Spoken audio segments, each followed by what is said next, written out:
word scandal is no new feat when it comes to Meghan Markle, as I'm sure you all know. In today's Where They Now Countdown, we'll be breaking down the top 10 shocking Meghan Markle scandals. I know there are many out there, so if you feel there's a scandal we missed on today's list worthy of making it into another, share your responses with us below and let's jump right in. In our 10th spot, Coronation no-go. This just in, Prince Harry will be in attendance for the King's coronation service in London on May 6th, but without his right-hand gal. Buckingham Palace officially confirmed the dramatic news in an earlier statement, deeming it a pleasure to welcome the Duke of Sussex's presence at Westminster Abbey next month. The Duchess, on the other hand, will remain at their Californian residence alongside her and Harry's 1-year-old daughter Lilibet and their son Archie, whose 4th birthday is dated the same day of the ceremony. The spouse's friend, Ahmed Scooby, noted how Archie's birthday was a major factor in their decision and expects Harry's UK trip to be brief, meaning he'll likely only show up for the ceremony spread over a few hours. The palace's announcement was released merely 3 weeks ahead of the event, with a royal observer informing Mail Online, Charles will be pleased. The rest will be relieved that Meghan won't be there. It would have been particularly uncomfortable for Kate. Initially, Harry and Meghan delayed their decision to attend even though the RSVP date on April 3rd passed. Apparently, the uncertainty over whether the couple would fly out left royal officials without confirmed final arrangements, like seating plans, security, and transport. Harry, who formerly bared all of his and Meghan's troubles during his time with the royals through several releases, will officially witness his father and stepmother being crowned in the next 3 weeks. This most recent news ended months of speculation about the exiled royals' appearances, but it seems Meghan is already being accused of snubbing the monarch and the rest of the royals. Before we jump into number 9, like today's video to support our small channel. In our 9th spot, co-signing Spare. When her husband released his scorchingly telling memoir, Spare, Meghan may not have been physically present to promote it, but she was definitely co-signing all the juicy information featured in it. We know this mostly because Meghan has always been super on board with revealing all of the royal family's dark secrets alongside Harry, as early as when they left the palace and royal duties behind. The events broken down in the tell-all quite literally exposed the royals for a multitude of things, including alleged physical violence and words supposedly spewed in a negative sense about the couple. And then there's simply the reason of why not. If the events in the book are true and I was personally subjected to that kind of treatment for years, you'd bet I'd be co-signing my husband's messy memoir too. In our 8th spot, the Netflix Spotify eras. Harry and Meghan's most recent Netflix to Spotify eras have quite literally divided the royal family while also tainting the reputation the family has tried so hard to maintain. Between podcasts and documentary series, Meghan and Harry have embarked on a mission to ruin the royals because of the treatment they allegedly endured during their time together on duty. Harry even claimed he was subjected to rather cruel behavior long before he married Meghan and brought her into their former family titles. They've gone on what many have dubbed the expose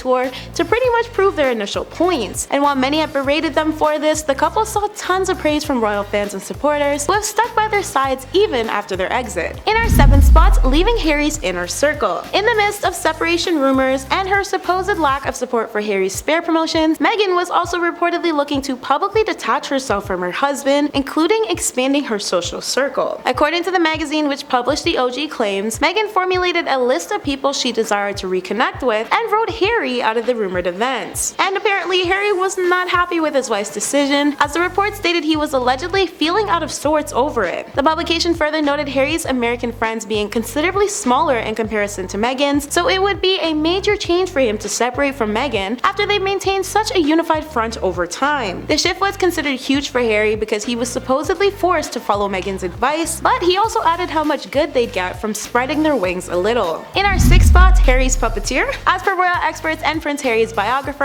Angela Levin, Harry follows Meghan in fear of being cut off from his wife. The claims from Angela also included the Duchess being dubbed very frightening to live with, and how Meghan needed to maintain a thick skin if she desired to become a politician. But let's break this down a bit more though. A report previously stated Harry did not want to suffer the same fate his wife's ex-best friend, Jessica Mulroney, saw. Meghan reportedly broke off her friendship with Jessica due to a white privilege scandal. According to sources, the Canadian fashion designer and stylist felt slighted by Meghan. And well, Harry, he's known to be fiercely loyal to Meghan. The whole world understands this, so when Angela made a GB News appearance and informed Dan Wooten that Harry supposedly fears being the next person Meghan cuts out of her life, people naturally believed her. Meghan's need for thick skin, according to Angela, is due to years-long rumors of Meghan setting her sights on the Oval Office. UK investigative reporter and journalist Tom Bauer once spoke on this during a Mail Plus Confidential podcast back in 2022. The author also formally shared a piece of advice for Meghan while echoing Angela's sentiment. In his opinion, Meghan Meghan stood a good chance of accomplishing her alleged political ambitions. In our 5th spot, snubbing the monarch. Royal experts assume Meghan may be risking closing a door she can't quite open again when it comes to the royal family. Apparently, this quote, irreversible blow is because of Meghan's decision to miss the king's coronation. According to the report centered around royal experts' opinions, Harry would have likely been iced out by his family if he attended with Meghan. But in a backwards way, Meghan's lack of attendance was warned to cause a fatal rift within the firm. You know, because her son isn't going to be turning 4 on the same day as the historic celebration or anything. Reports detailed Harry's ended relationship with the firm prior because his revelations were done with intent from the start. GB News was informed by Royal Public Relations Specialist Edward Coram James that, in a universe in which the damage already caused by the rift is still recoverable from,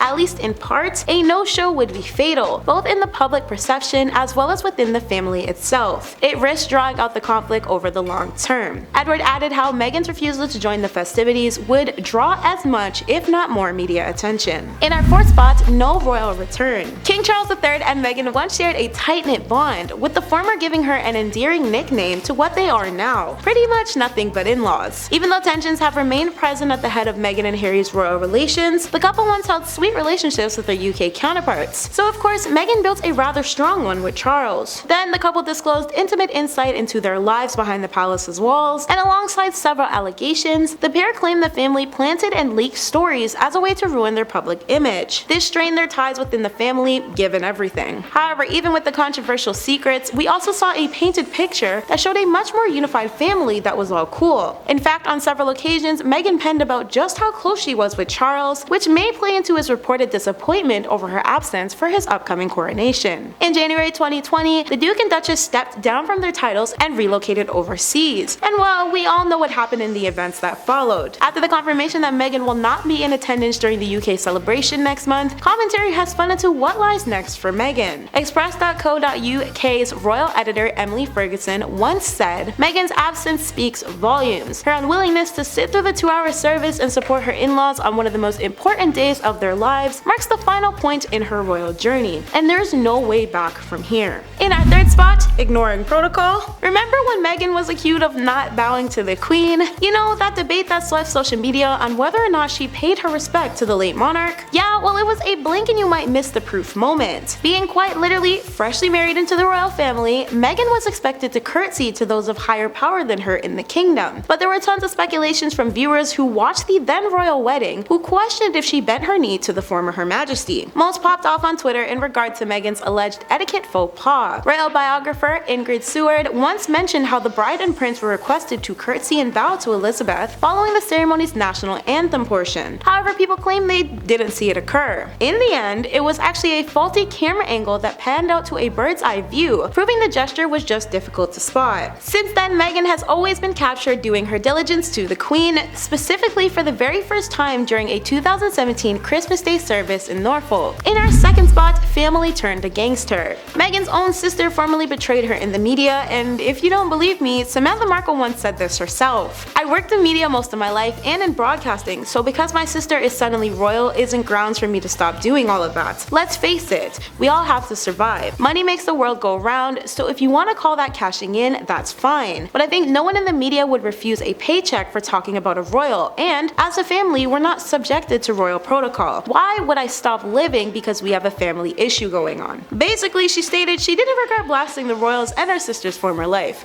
Big yikes. And in our 1st spot, the pregnancy debacle. Lastly, we have the most dramatic highlights of everything Meghan was criticized for while pregnant, and trust me, it was a lot. Starting in January 2019 and continuing until she was to term, Meghan couldn't breathe in the media without being endlessly grilled for cradling her pregnant belly, and all the ways and how often she did it. It was vile overall, and worse was something spewing from women alongside men. April of that same year saw piled on hate of claims Meghan was faking her pregnancy and that she and Harry were using a surrogate to hide the whole alleged ordeal from the public. Famous women are constantly subjected to the world's personal comments and opinions on their bodies, and Meghan's case was no different when she was blasted for reportedly using her prosthetic belly. The uproar online birthed hashtags including #moonbump and #Megxit to gain traction for the random unproven theory. April 2019 also saw royal reporters and British tabloids turning on the former royals. When the couple's official Instagram account @SuccessRoyal dropped the announcement that they were trading out tradition to hold a more private royal birth, the UK press was hot on their tails by demanding their rights to witness a spouse's newborn. The Sun specifically publicized a letter critiquing the then expecting parents, including, "The public has a right to know about the lives of those largely funded by their taxes. You can accept that or be private citizens." That's been today's WATN. I've been your host, Michaela, and thanks for watching, friends.